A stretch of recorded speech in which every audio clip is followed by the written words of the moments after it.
Imagine being 27 years old, healthy, adventurous, and deeply in love with your young family.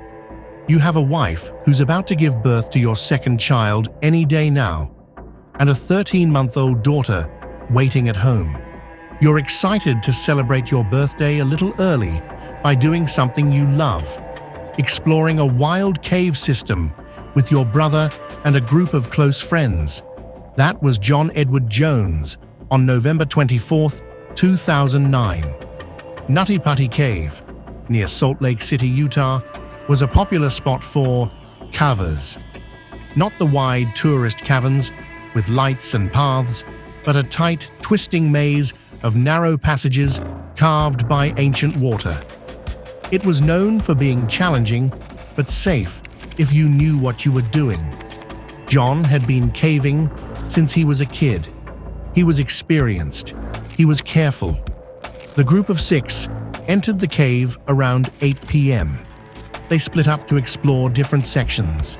John and his brother Josh decided to head toward a passage called the Birth Canal, a famously tight, vertical crawl that drops down about 10 feet before narrowing even more. John went first. He slid headfirst into the opening, arms extended forward like Superman. The passage was tighter than expected, barely wider than his shoulders. His helmet scraped the rock walls. He could feel the cold limestone pressing in on his ribs. But he'd been in squeezes like this before. He pushed forward. Then, he stopped, his body wedged perfectly, his arms pinned straight ahead, his chest compressed, his hips caught. He tried to back up. Nothing. The rock gripped him like a vice. Upside down, head pointing straight toward the ground at a steep angle. Blood started rushing to his face immediately. He called out to Josh, who was right behind him. "I'm stuck. I can't move." Josh tried pulling on his brother's legs. No give. The rock was unyielding. John's breathing became labored. Every inhale felt like the walls were crushing his lungs more. Gravity pulled blood into his head, making his face swell, his eyes bulge. His heart had to pump harder against the inversion. Within minutes, the rest of the group realized something was seriously wrong. They called emergency services. By 9 p.m., rescuers were on scene. What followed was one of the most heartbreaking rescue operations in American caving history. Over 130 rescuers, firefighters, paramedics, cave experts, even Navy SEALs, arrived throughout the night. They rigged a pulley system with ropes anchored to the cave walls. They attached a harness around John's legs and tried to winch him upward, inch by agonizing inch.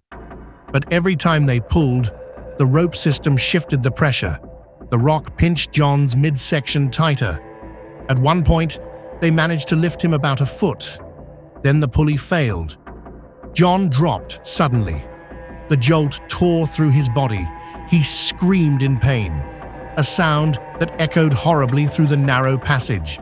His heart rate skyrocketed. Doctors on scene, lowered into the cave, monitored him. They knew the position was killing him slowly. Being upside down for hours causes blood to pool in the brain and chest, leading to massive pressure, heart failure, and eventually death. They talked to him constantly to keep him calm. John was terrified, but coherent. He asked about his wife, Emily, who was 8 months pregnant. He told rescuers, "Tell her I love her. Tell her I'm sorry." He prayed out loud. He sang hymns weekly to keep his mind off the pain. Hours passed.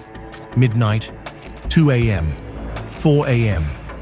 The cave was freezing, around 55 degrees Fahrenheit, 13 degrees Celsius, but John's body temperature dropped dangerously because he couldn't move to generate heat.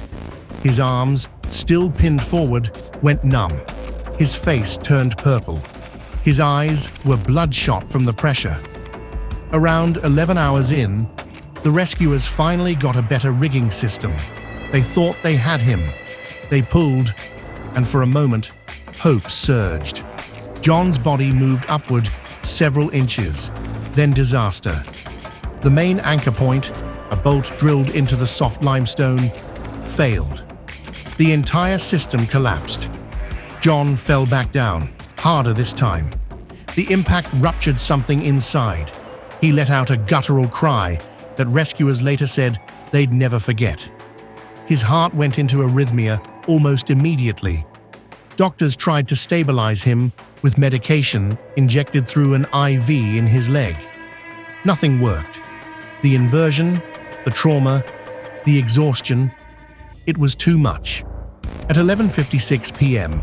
on November 25th, 27 hours after he first got stuck, John Edward Jones died. His body was too tightly wedged to recover immediately. Rescuers had to leave him there while they figured out how to extract him without collapsing the passage. It took another full day. His family waited outside, in agony. The cave was sealed forever after that. No one is allowed in anymore. It's considered too dangerous. John left behind his wife Emily, their newborn son, born shortly after, and their little girl. Emily later said the hardest part was telling their daughter why Daddy wasn't coming home. This isn't a ghost story or a slasher tale. This is what real, primal terror feels like. Knowing you're trapped, helpless, watching the clock tick while your body slowly fails you, surrounded by people trying desperately to save you, but powerless against physics and rock. If you ever feel claustrophobic just thinking about tight spaces, that's what John felt for nearly 28 hours straight. So next time you're in a narrow hallway, an elevator, or even just under heavy blankets, remember Nutty Putty and be grateful you can still move. What would you do if you were upside down in the dark, unable to breathe properly, knowing your family was waiting and help might never come in time? Don't forget to subscribe to this channel, like, and turn on post notifications for more interesting stories like this.